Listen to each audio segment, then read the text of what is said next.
Bonsoir, voici l'analyse technique du CAC 40 pour le 4 avril. Alors, le calendrier économique est assez pauvre pour demain, mais il va falloir attendre des informations très importantes puisque Donald Trump devrait rencontrer donc son homologue chinois, Jinping, pour parler notamment de la guerre commerciale qu'il y a lieu entre les deux pays. Donc ça, c'est un gros point et les marchés vont fortement réagir suite donc à ce qui pourrait être dit à ce sujet.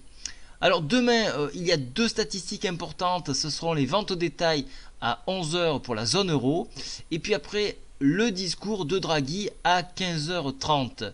Voilà un petit peu ce que l'on peut attendre, et puis sur l'ouverture des marchés américains, on regardera la commande, les commandes à l'industrie pour le mois de février.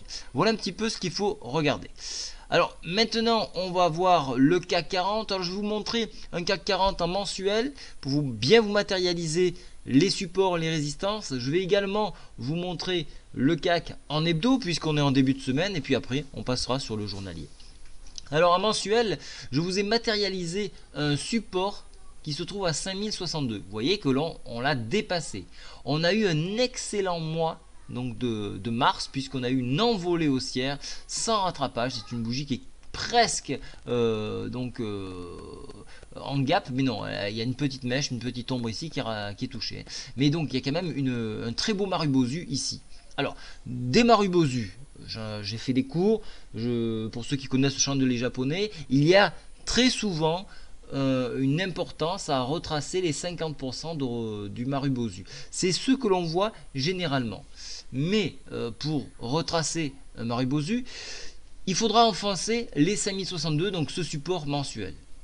Vous remarquez qu'on est sorti de la Bollinger sur le mensuel, et puis aujourd'hui nous l'avons réintégré. Enfin aujourd'hui, actuellement on la réintègre. Donc on a besoin que le cours s'élargisse à nouveau pour donner des nouveaux horizons haussiers.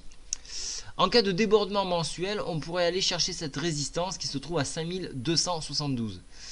Voilà, donc j'avais dit sur les précédentes vidéos, au-delà de 5150 points, on ouvre une voie à 5272. Il faut le savoir.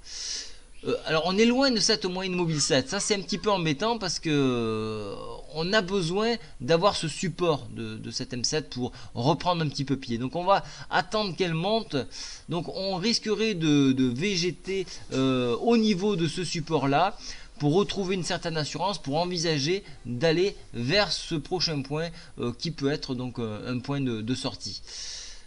Au niveau donc des indicateurs techniques, remarquez que le stochastique est en zone de surachat, mais que la MACD donne un sens clair de marché, c'est-à-dire la hausse. On notera que les volumes, et ça c'est très important, je parle souvent des volumes, les volumes malgré des points hauts se trouvent donc assez nourris. Donc ça c'est intéressant de savoir ça. Maintenant on va passer donc alors je repasse sur le graphique général, et je vais passer en hebdo. En hebdo, j'agrandis un petit peu mon graphique, donc j'ai rehaussé le PTI hebdo. Pour l'instant, il n'a aucune utilité. L'utilité qu'on va avoir, c'est cette moyenne mobile 7 qui se trouve à 5014 en cas d'enfoncement du support des 5062. Vous voyez qu'en hebdo, on a encore de la marge et le canal de la Bollinger est toujours bien orienté à la hausse. Il n'y a pas vraiment de flexion. Si je regarde les indicateurs techniques, alors le stochastique s'écrase un peu, il aimerait un petit peu consolider, et la tendance MACD elle reste toujours haussière. Donc on a toujours le support 5062 qui peut servir donc de support, donc, mais de consolidation de cette bougie pour ensuite repartir chercher les 5168 maintenant pour l'hebdo. Je passe en journalier.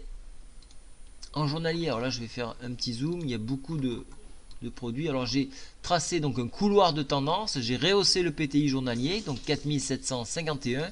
On arrive en haut de ce couloir de tendance, donc on a échoué à le franchir, et donc réintégration des cours, les cours donc qui étaient donc de la Bollinger qui était à 5106, on réintègre, c'est quand même 5100, c'est un point psychologique, et donc il y a un retour sur un support que je vous avais proposé le vendredi à 5088.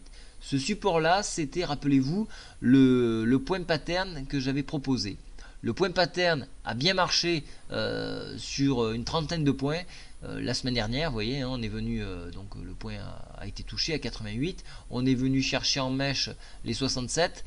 J'avais posé un stop de protection, stop à 0, donc je ne pouvais plus perdre. Et on est reparti à la hausse. Donc comme il y avait une possibilité de rebond, j'ai préféré donc mettre un stop de protection pour assurer. Donc j'ai bien fait puisque donc le cours s'est envolé et ici il y avait un nouveau point à exploiter. Bon, je n'ai pas pu le faire puisque je n'étais pas présent. Néanmoins, réintégration de la Bollinger. On est sur le support 5088. Si on rebondit sur ce support là, on ira à nouveau chercher les 5105 et par extension chercher donc le haut du couloir 5135 points. Sur enfoncement, on est 5088, on viendra chercher appui sur la M7 à 5062.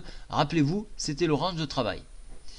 Maintenant, si je regarde les indicateurs techniques, alors les volumes, bon, c'est un lundi, il ne faut pas non s'attendre à des envolées fulgurantes.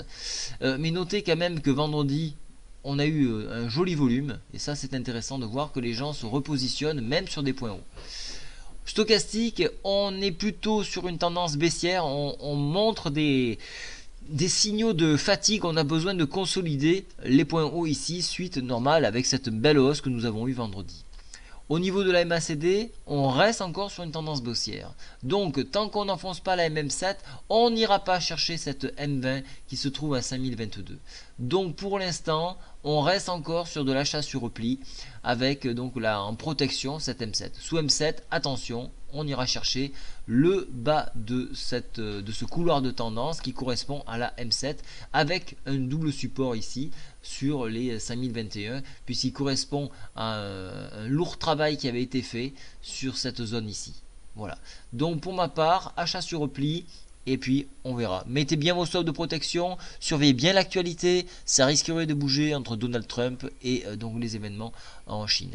Voilà, je vous souhaite à tous une très bonne soirée. Au revoir.